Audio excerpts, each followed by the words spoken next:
That's why you still think you're strong. You look at everything you've already been through and repeat in silence, "After everything I've lived, nobody can break me anymore. I'm different. I can handle it." I know exactly what you're thinking right now, that this video is about other people, about weak, needy, easy to manipulate people, not about you. That kind of illusion is exactly what I work with, and today I'm going to show you, calmly, how I do it. You grew up hearing that what doesn't kill you makes you stronger, that God only gives the burden according to the shoulder, that if you can handle it, it's because you're strong. They sound like comforting phrases. They're collars. You cling to them so you don't have to admit one simple thing.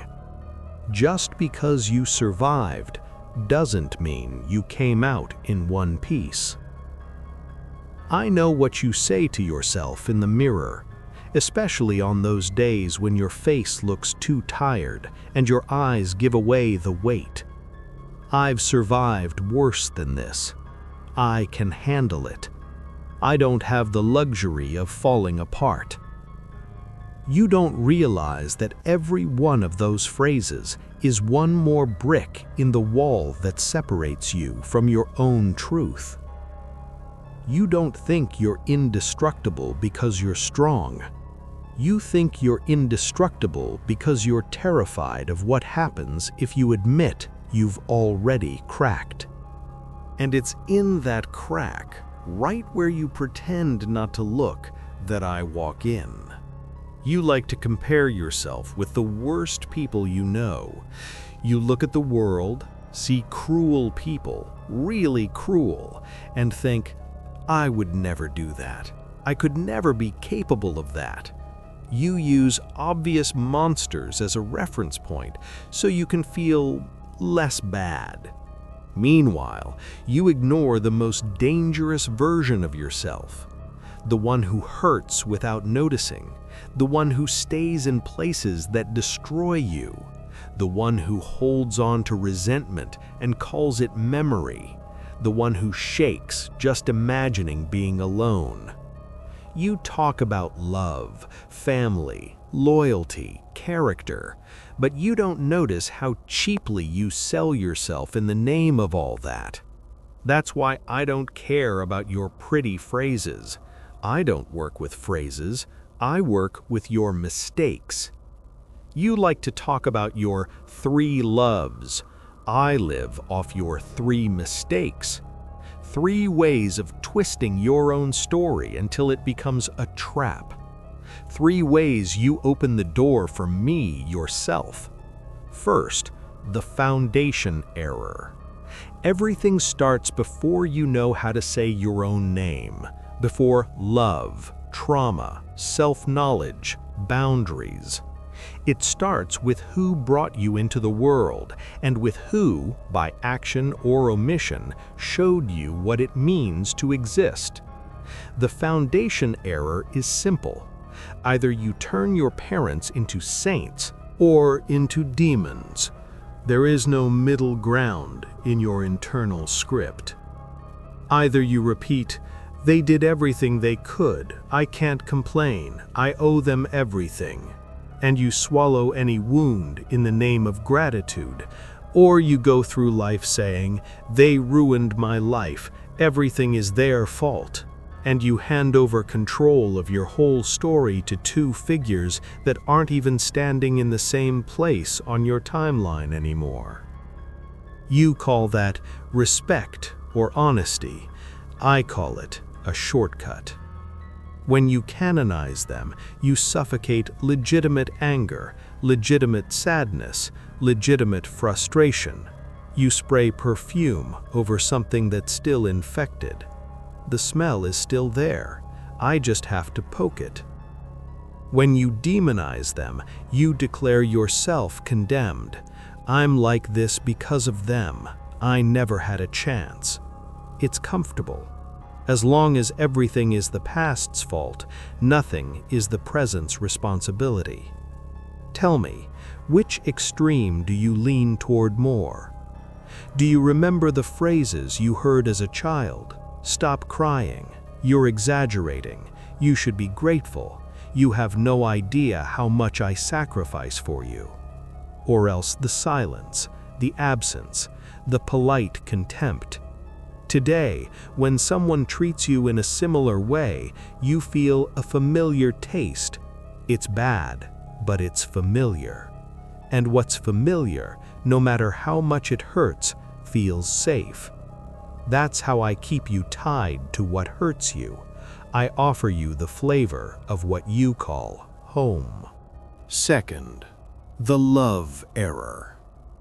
You were trained to believe that true love endures everything, that a strong couple is the one who goes through hell and stays together, that if you walk away now, it's because you never really loved. You didn't learn to ask yourself, is this love or an addiction to drama? You learned to think if it hurts, it must be important. You enter a relationship and slowly start collecting signs, daily disrespect wrapped in jokes, indifference disguised as tiredness, broken promises justified with sad stories. You convince yourself you endure it because you love. In reality, you endure it because you're afraid. Afraid to start over, afraid to be alone, afraid to admit you gave yourself completely into hands that had no idea what to do with you. You remember that conversation where you tried for the 1,000th time to explain how you felt and heard something like, "You're exaggerating, you make everything complicated, you're too sensitive." You felt the ground open up, and you decided to stay. You called that maturity. I called it one more point for me. You confuse taking everything with depth. You measure love by how much it can be tested to exhaustion. The more you are wounded, the more you convince yourself the bond is special. I slip right into the space between what you feel and what you're willing to accept, just so you won't lose the person who should, at the very least, protect you. Third, the equivalence error. Here, you're already tired. You've seen family fail. You've seen love fail. You swear, "Now I've learned." You haven't. You just switched altars. You start believing in something else. Shared history. Years together. Anyone who's been with me through my worst moments would never turn their back on me. You start equating time with character, closeness with goodness, sacrifice with guarantee. You look at some people in your life and think, after everything we've been through, this person would never do that to me. As if the universe had signed a contract saying shared suffering is eternal credit. You've got that friend of many years who knows your ugliest secrets. That relative you've cried with in the kitchen.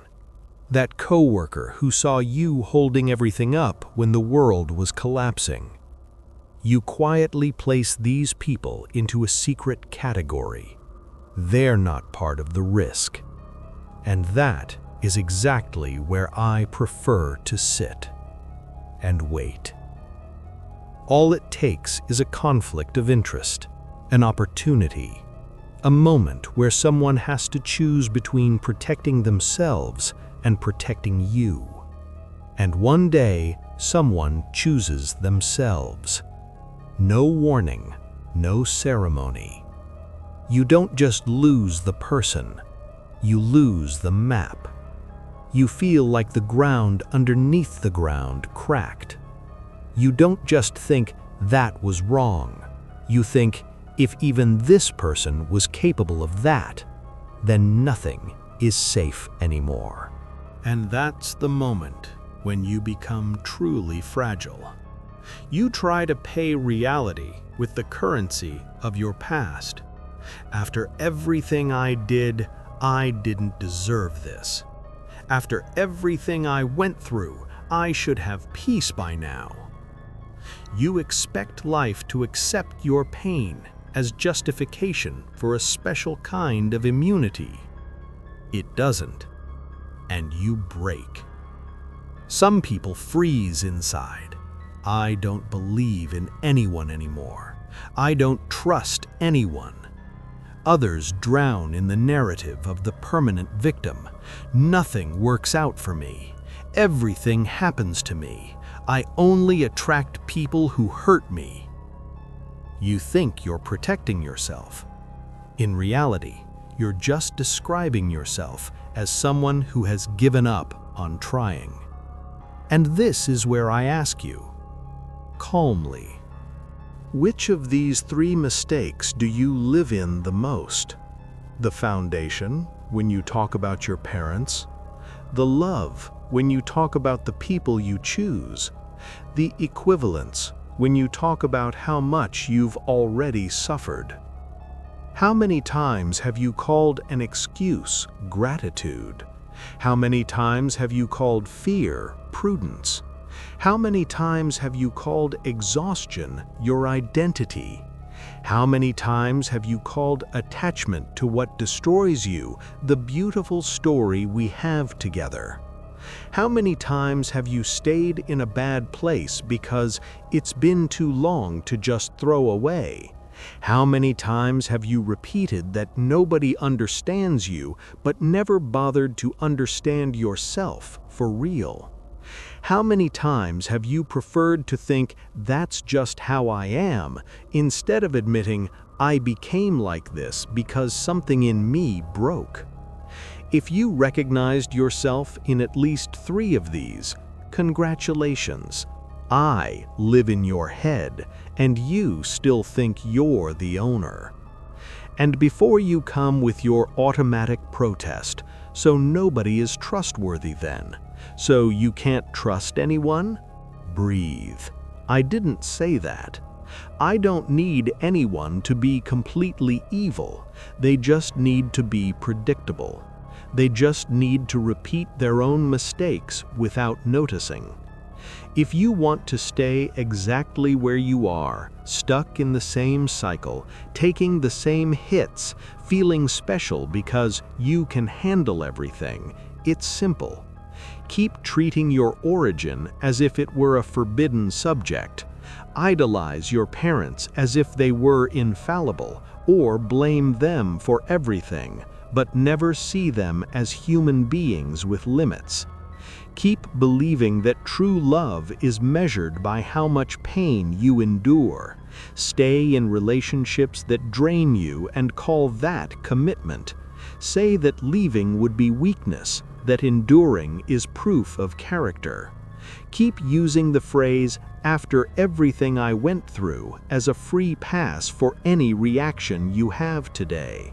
Yell, hurt, run away, isolate yourself, and then wrap yourself in the past. I'm like this because of what they did to me. Keep treating shared history as a purity certificate. Tell yourself he or she would never do that to me, and ignore every sign to the contrary. When the fall comes, say the world is unfair, and that's it. One more spin on the same wheel. Keep running from silence. Don't stay alone with your thoughts. If the room gets quiet, turn on the TV, pick up your phone, play anything. Call that relaxing.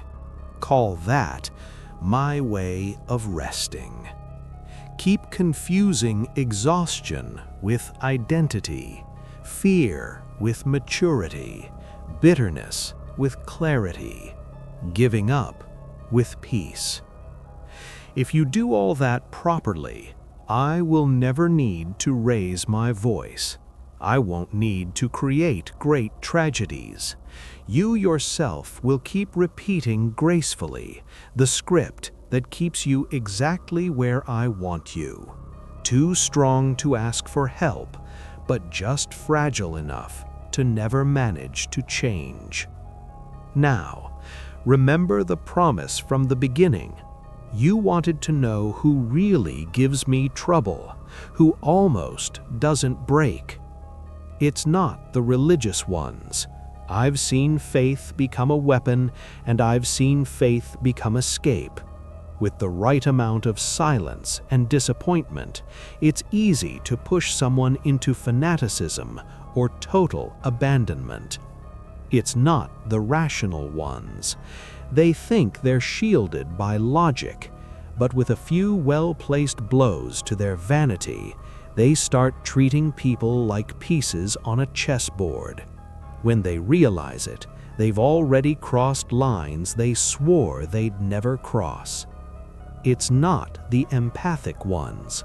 They tear themselves apart trying to take care of everyone. They say, "I'm fine," while bleeding inside.